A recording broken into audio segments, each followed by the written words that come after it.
Good morning from Izmir, Turkey. Today is May 18th, and we're going to explain in a little while why that is important. But first, we want to show you the world's oldest dessert.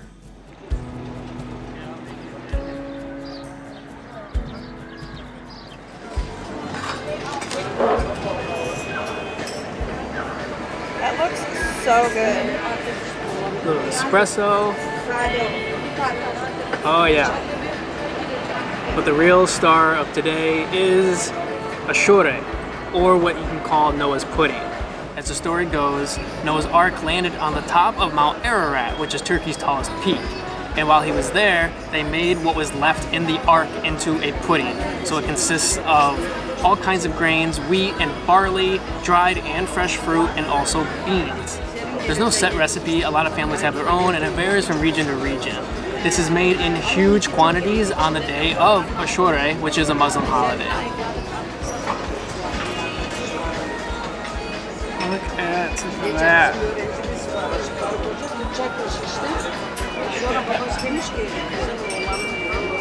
This is so good. This is one of my favorite desserts that we've had. There's just something so different about it. And you never know what you're going to get from place to place, but it's always going to be good.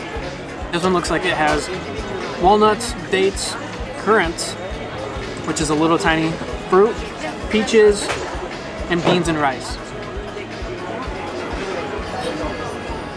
I could do this every day. It has a really thick jelly-like texture, but it reminds me of rice pudding. It's actually very good.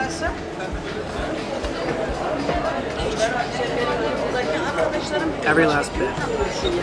Today's video is going to be a little short, but we wanted to make sure we filmed something today on May 18th because of its significance to us.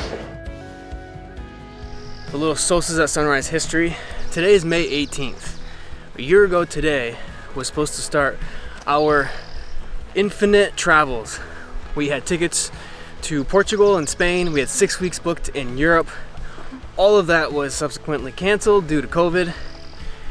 And a year ago today, I think I would be pretty pumped knowing that we were hiking in Yosemite today and 46 parks down. So let's see where we are May 18th of 2022. Could be anywhere. I hope. Anywhere. Anywhere. It's 2022 on May 18th. We're here in Izmir, Turkey, eating the oldest dessert in the world, and I just can't help but think, where could we be in 2023? I'm so thankful for everything that we've seen in the past 2 years, but still so excited to think about what we could see in the next year and even further into the future. So we're always going to try to make a video on May 18th and just kind of reflect on where we've been and where we'd like to go in the future. We just got our train tickets to go to Ephesus tomorrow. They were $1.10. Subscribe, follow along if you want to see us go to Ephesus and everywhere else we go in Turkey. We were talking about where could we be in 2023, and as of right now, we're going to run out of money and we're going to need to have to work in order to continue traveling. It's not the biggest deal, but that means we have to stop. So if you don't want us to stop traveling, subscribe, go to our Patreon page, help us out, like the video, any of the above, and we really appreciate anybody who supported us in the past and in the future. It really does help us. That's why we're able to do what you see us doing. Thank you.